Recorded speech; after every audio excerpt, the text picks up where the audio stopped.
what I learned about my using things like tobacco and alcohol, we start to get excitement within us. Something we're learning, a new insight, and we think, oh, alcohol has resonance, it's high vibe, metabolize it really quickly, and it brings everything up to not feeling pain and able to meet us in this joyous space.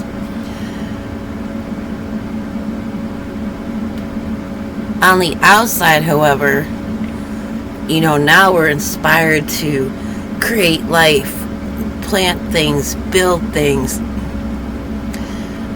have relationships that are happy and stuff, but we don't have the means, we don't have the resources, we don't have anybody that can meet us there, and we have to move the energy.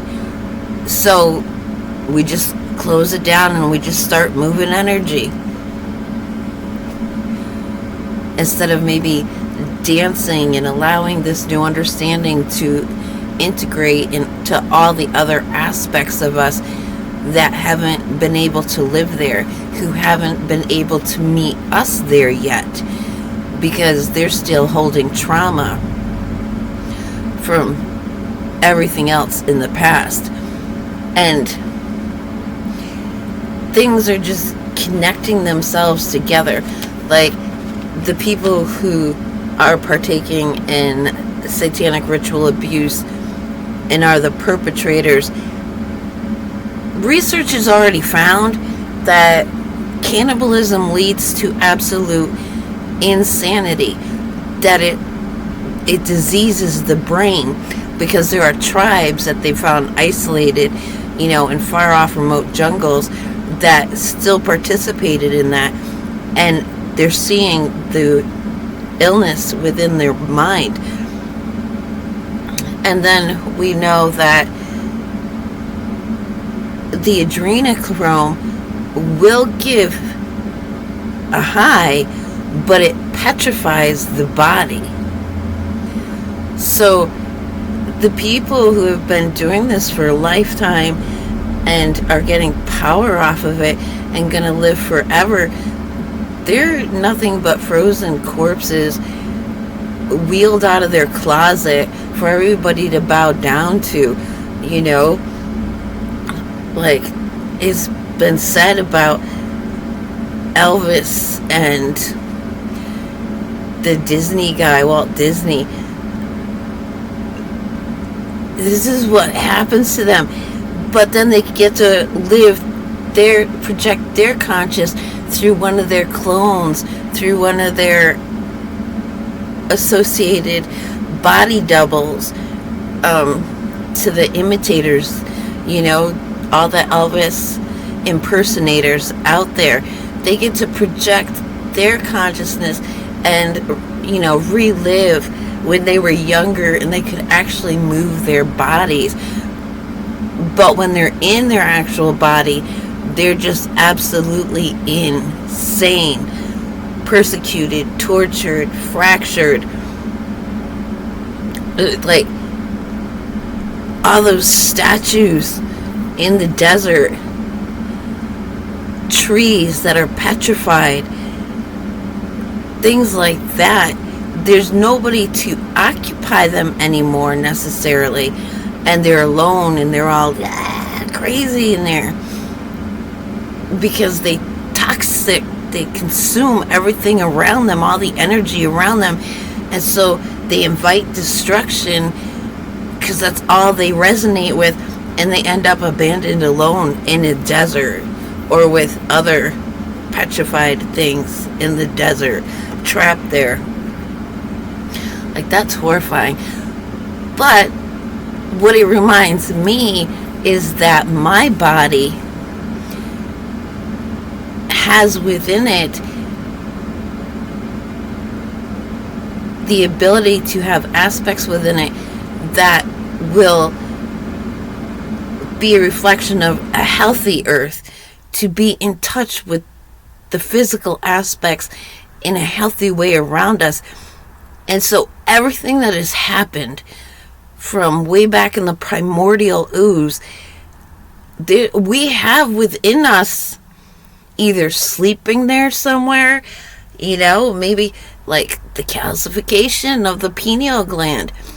That is a petrified aspect, these mummified bodies that they found and stuff like that. And so I just all of a sudden felt like this titan rise up within me.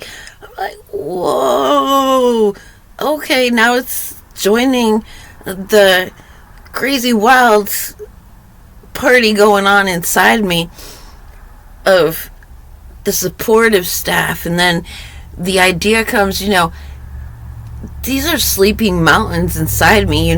We send our light, our lit up ones, down into the caves, shining lights for everybody who's hiding, who wants to go and find the light and become a part of the light.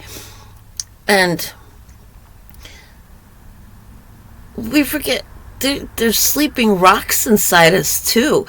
So maybe we have aspects of us who, they don't have to be bright light all the time. They're okay with, being a nice soft gray and going and knocking on rocks.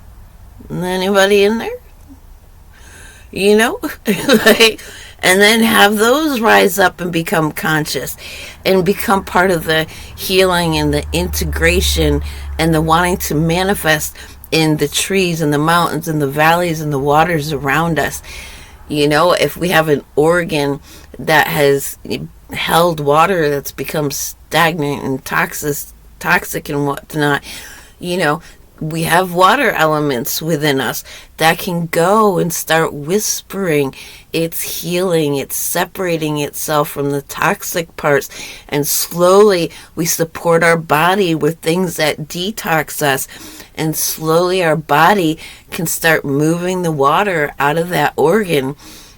And my scar tissue is part of the rebellion against tough love and harsh treatment. And we got to pull up our bootstraps and we got to walk through there, pick up our big girl panties and just stifle that and get done what needs to be done to get myself out of the last circumstances that had no other way out, because that was it. That was the hell of all hells that I was in. And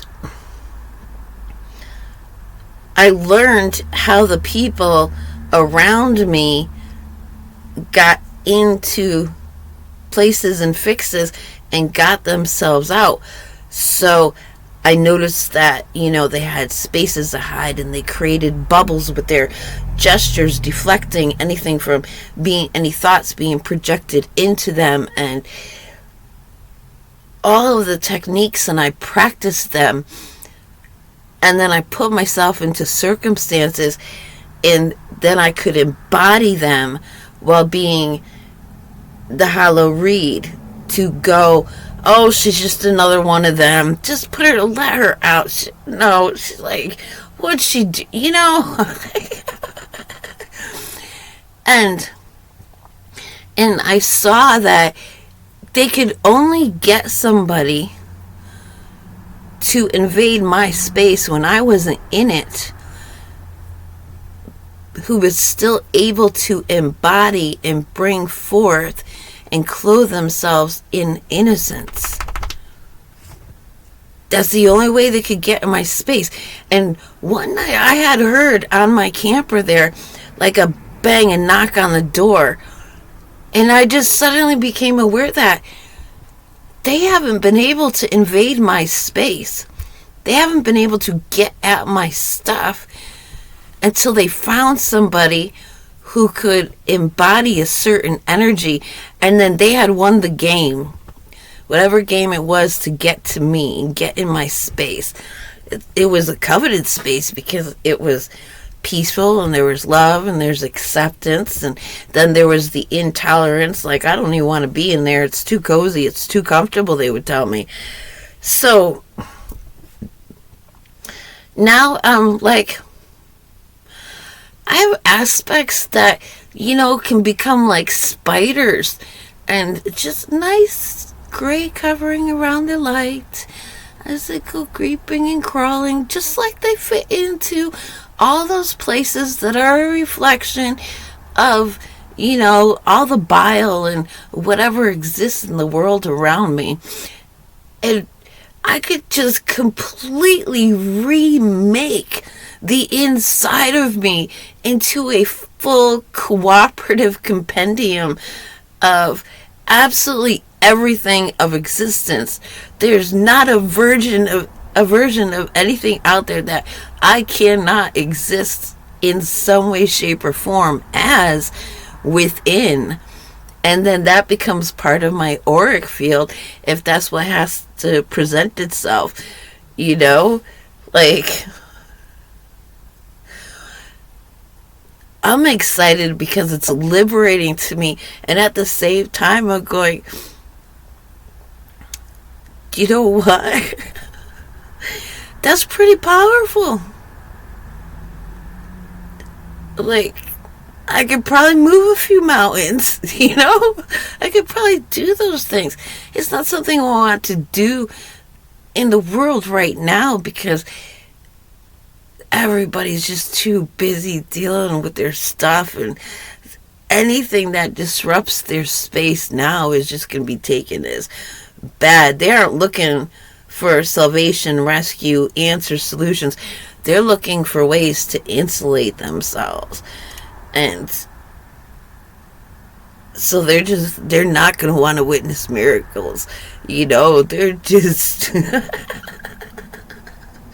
Because we have the genetic memory of the Christ image, of the martyrs, and nobody wants to be that.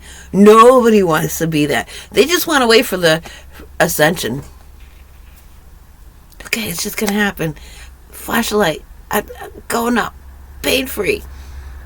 But in order to do that, you have to leave all the rest of you behind. And when that happens, generation after generation, this place that we've created called Earth just gets heavier and heavier with nothing left behind but that which cannot be moved, that which cannot be transformed, because there's nothing with transformative power left occupying it. So we have these entities that are forcing and tempting and encouraging those of us with the power of transformation to come into the earth so that they continue expanding and getting an ego boost, and the intellectual high is just something that they really get into. They think they understand so much because we come with understanding of ourselves and the principles behind things, and they could do that, but they're totally disassociated. Like, they view the human body as humans view ants. I just crush them, poison them, whatever. Oh, let's pull the leg off of this one. Let's see what it does. Let's, have this experiment. Pour a bunch of water in there. See how long they can float.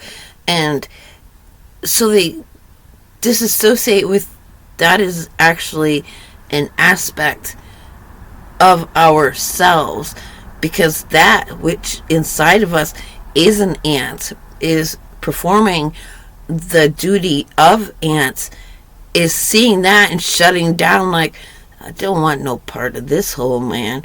We get fire ants inside of us, we get hives, we get irritated, blisters and stuff like that. The connections just all start coming. But yeah, that's what happens when we go inside and we just get real quiet and stop trying to find the next best feeling thing, the next best way to express ourselves outside. Like, now I know, I get excited, and either I'm repressing it with smoking, or I'm connecting the outside with the inside, trying to match it and force it. or I'm feeling depressed and coming into myself pouting because, I can't go do that thing I want to. You know what I can do right now? I can stand up and I can dance. I could move energy in my physical reality without consuming something. And then I've brought energy up to the top and I feel energized. So that's just the next phase that I'm going through. So we have the potential to create anything inside of us that has ever existed outside of us. And we could use those things to resurrect and heal and draw out and respect, where if the part of us is just in that slump and cannot get out of it, it's not there alone. But we don't have to sacrifice anything else to make sure it knows it's not alone. And hey, just make this sound. Hey, move this way. Hey, project this thought here.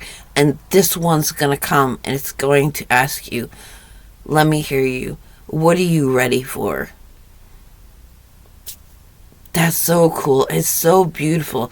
And then my body gets to feel the love and the appreciation as one finds a solution and a release into inclusion and healing and being seen and heard and understood. The rest gets to dance and say, yes, there's another friend.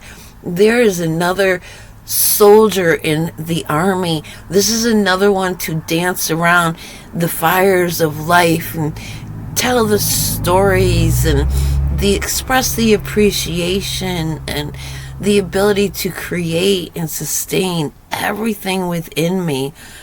Like, it just keeps spreading throughout me. And I'm so appreciative of that. I may have had to go and find tips and tricks from people who are disassociating from the bodies that they're destroying in order to get this intelligence. But I'm going to do what they did to us. I'm going to take that free. I didn't have to put myself in that position in order to get this knowledge and this perspective. I now have the information that instead of going and saying, I need a therapist who is familiar with dissociative identity disorder, internal family systems. Everybody's doing that. Everybody's watching the movie Inside Out. We all feel inside out sometimes. So we can bring ourselves into that softer atmosphere.